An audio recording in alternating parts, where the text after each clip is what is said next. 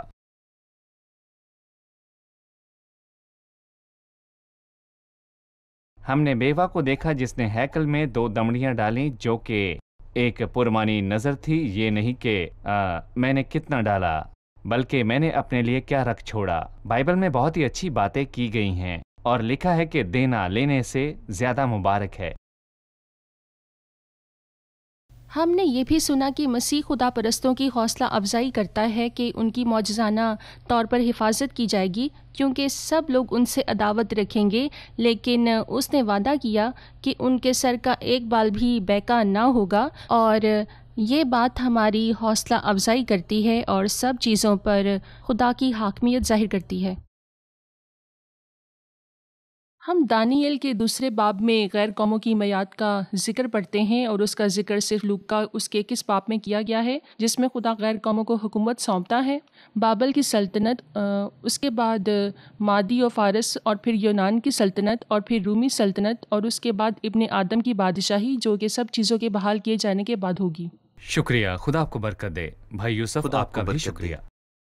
عزیز ناظرین، مسیح نے پہلے سے بتا دیا تھا کہ وہ زمین پر اس کے آنے کے باعث خاندانوں کے درمیان جدائی اور تفرقہ ہوگا۔ ناظرین، کچھ لوگ ہیں جو مسیح کو قبول کرتے ہیں، اور اسی گھر کے کچھ افراد مسیح کو قبول نہیں کرتے اور اس کے پیروکاروں سے وہ نفرت کرتے ہیں، اور ایسے ہی کسی ملک میں رہنے والے کچھ لوگ مسیح کو قبول کرتے ہیں جبکہ اسی ملک کے باقی لوگ ان سے نفرت کرتے ہیں۔ اور یہی اس بات کا مطلب ہے جب مسیح نے کہا میں زمین پر صلح کروانے نہیں بلکہ تلوار چلانے آیا ہوں۔ مسیح کی پیروی کے ساتھ گھر والوں کی طرف سے دشمنی بھی ہے، اس کے علاوہ اکثر ہی اختیار والوں کے ساتھ بھی دشمنی مول لینا ہے، لیکن مسیح اپنے پیروکاروں کو کیا کہتا ہے؟ جن کو اپنے خاندان میں یا اپنے ملک میں اختیار والوں کی طرف سے دشمنی کا سامنا کرنا پڑے گا۔ مسیح نے 12ویں آیت میں کہا، لیکن ان سب باتوں سے پہلے وہ میرے نام کے سبب سے تمہیں پکڑیں گے اور ستائیں گے اور عبادت خانوں کی عدالت کے حوالے کریں گے اور قید خانوں میں ڈلوائیں گے اور بادشاہوں اور حاکموں کے سامنے حاضر کریں گے۔ یہ سب کچھ مسیح کے پیروکاروں کے ساتھ ہوگا۔ اسی طرح 16ویں آیت میں وہ کہتا ہے، اور تمہیں ماں باپ اور بھائی اور رشتہ دار اور دوست بھی پکڑوائیں گے، بلکہ وہ تم میں سے بعض کو مروا ڈالیں گے، اور میرے نام کے سبب سے سب لوگ تم سے عداوت رکھیں گے، لیکن تمہارے سر کا ایک بال بھی بیکا نہ ہوگا۔ جی ہاں، ہم مصیبتوں، ایذا رسانی اور رد کیے جانے کا سامنا کریں گے، شاید بھاگنا پڑے یا مار دیا جائے، لیکن آپ خداوند کے ساتھ ہونے اور اس کے وعدے پر پورا بھروسہ کریں۔ اگر وہ اجازت دیتا ہے کہ آپ کو اس کے نام کی خاطر ایذا رسانی برداشت کرنا پڑے یا آپ کو اس کے نام کی خاطر شہید کر دیا جائے، تو یہ بات فتح اور کامیابی تصور کی جائے گی، یہ شکست تصور نہیں ہوگی، اور جلد آپ خداوند سے انعام پائیں گے۔ اگلے پروگرام میں آپ سے پھر ملاقات ہوگی۔ خدا آپ سب کو برکت دے۔